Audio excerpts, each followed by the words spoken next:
Welcome back to the Piano Repertoire series. Today's tutorial is looking at the march. Stay tuned after the demo and I'll go through some practice strategies to help you.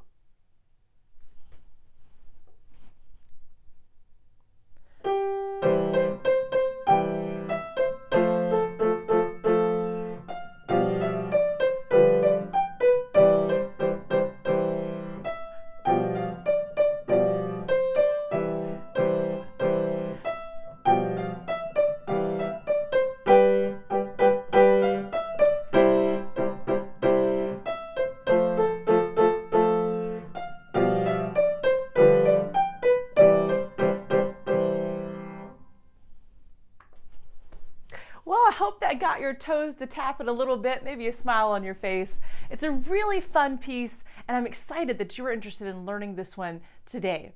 We're going to dive right in. First of all, I'm going to address the left hand and right hand positions. Left hand is the easiest, so we're going to start there. Left hand, you are mostly focusing on the cadence chords, C major cadence. If you're not sure what that is, there is a tutorial on the channel. You can go back and watch that and catch up with us. Right now, we're going to go ahead to measure 1 and notice that we're here on the C major chord. And moving on to measure 2, we have just the notes F and A, our second finger and thumb. We're leaving out the C on the bottom. That's our usual cadence position. But notice the right hand is taking over and playing that C as part of the melody. Measure 3, we have our G7 chord spelled as B, F, and G. You want to notice on beat 3, it's still the G7 chord, but we're spelling it now as D, F, and G. B, F, G, D, F, G. So that is together, the G7 chord is B, D, F, and G. So he's splitting that into 2 parts, make it a little bit easier on us as we're playing that. So just be cautious. Most of the time, students forget that you have to shift that chord slightly, just a little bit, to get that second chord. Okay, in measure 4, back to C major. And if you really look through the rest of the piece onto the B section after the double bar line and the repeat, it goes back again. So we have C chord for measure 4, measure 5, measure 6, measure 7. We're just alternating between the C chord and the G7 chord. Oh, that's very doable. It's a little bit of a relief to notice that on measure 5 and on measure 7, when the G7 is returning, that it's just keeping one position, the B, F, G. So it'll stay constant there. All right, so that's pretty much all we need to worry about on the left hand portion. Right hand, as you can tell, has a bit more detail to dive into. So come along, we'll get to work. Right here on the pickup to measure 1, we go G to C. So that's going to be your thumb. You're going to open your hand so that your second finger can rest on the on the C. Excuse me, I almost said the same thing twice. Noticing on beat 3, we're going up to that G an octave higher from where we started. So this is an open hand position because eventually we're going to reach for an octave there.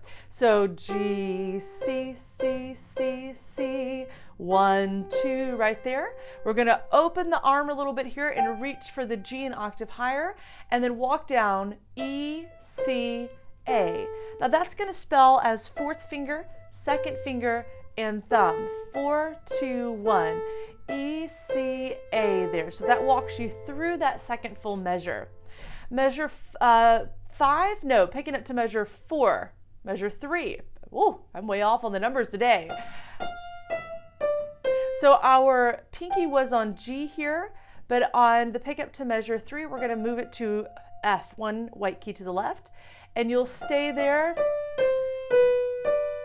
but we'll go back to that G with our pinky at the end of measure 3. So thumb on B, second finger on D, stretching out a little bit there, an interval of a third. And then we'll stay there, measure 4, second finger on the D, D, C, C, C, it's like so.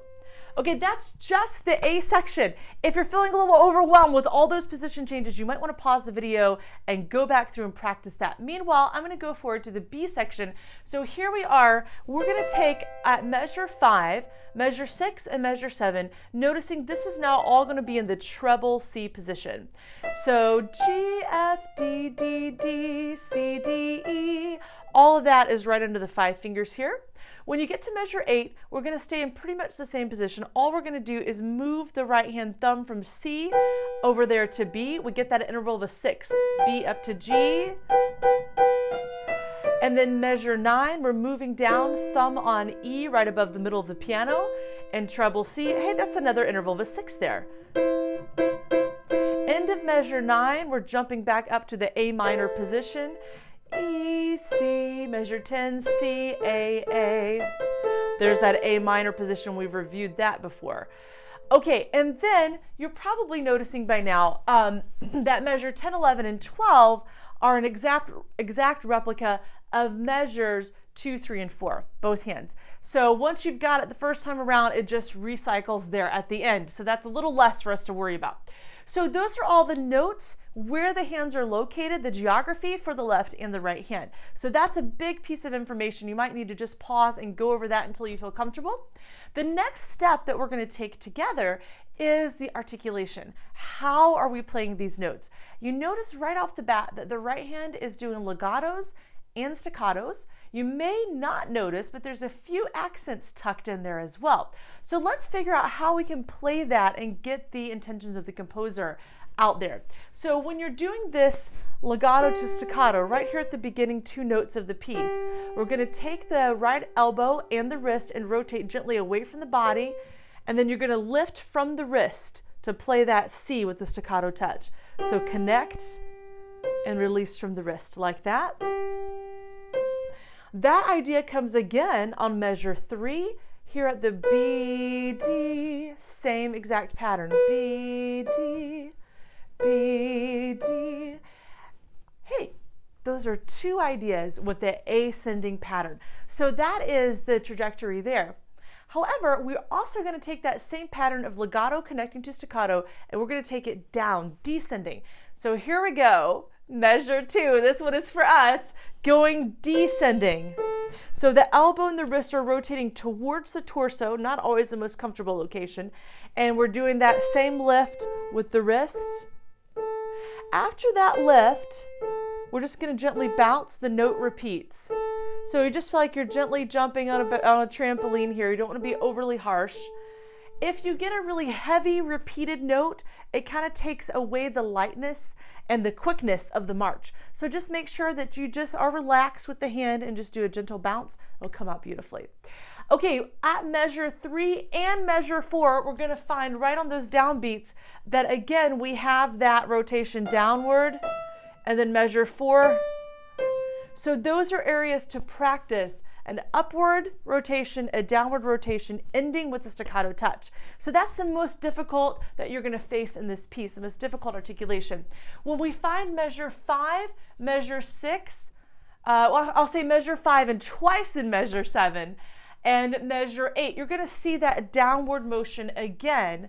Here it is at measure 5, measure 7, measure 7, and then we have it again at measure 8. It seems to focus a lot on that G to F. That's measure 5, measure 7, and measure 8 does that same exact 2 notes in the same articulation. So that would be a good place just to practice that, because you'll get a lot of mileage out of that being used. So we want those to come out well. Lastly, we're talking about the accents. Whew, hang in there, there's lots to talk about. The accents that we're doing here. So the first accent I'm seeing is tucked underneath the right hand slur in measure 2. So one way that we're going to do that is just giving a little bit more power, a little more of attention to that note. So if I'm coming out of measure 1, I'm going to raise my forearm up a little higher off the keys. And when I come back down, the weight of the forearm is going to naturally give me more weight. And therefore, that produces the accent. That way I'm not straining my wrist or my forearm, trying really hard to pound the keys out. We do that just the weight of the forearm itself. As it dives into the keys, it will give us a really great accent sound. You hear it? There it is. Continuing forward. When you do this F here, use that bounce from the staccato to lift high. You hear that? Yeah, we got it. We got it. We got the accent. I'm also going to point out here on that measure 3, and it's very specific here. It comes again in measure 11. You're using that 5th finger. Not only are you doing an accent on a 5th finger, you're also doing that legato to staccato articulation. Whew. He's not asking for much, is he? So make sure as you're playing that your elbow is slightly away from the body. Make sure this finger is supported. If the finger is not supported, it's going to be very hard to get an accent, much less to get a strong finger stroke there. So I want to just caution you about that. Now you can take a look again through the rest of the piece and you'll see those sort of accents are coming back again at measure 5 and measure 7. On measure 8 and 9, you're going to notice he brings in both hands doing the accent at the same time. It's really quite a lot of fun. So we're coming into that measure 8 here with the there. So again, lifting a little bit out of the keys, there again, and big downward motion. Dum, bum, bum.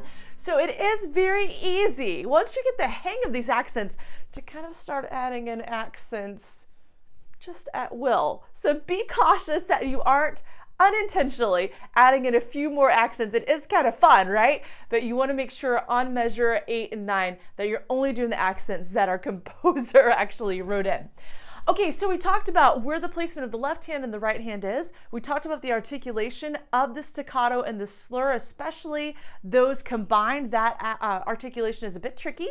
And we talked about adding in the accents as is played correctly. So the last thing I'll mention as we are closing out this tutorial is be sure, as always, the hand that has the melody, the right hand in this case, is going to be a little louder. It's going to take precedent over the accompanying chords in the left hand. So make sure that that balance works out. It's a little louder, heavier fingers into the right hand, less into the left hand. All right, thank you so much. Give this video a like and share it if it was helpful to you. In the meantime, I hope to hear you and see you marching right along with this great piece. I'll catch you next time.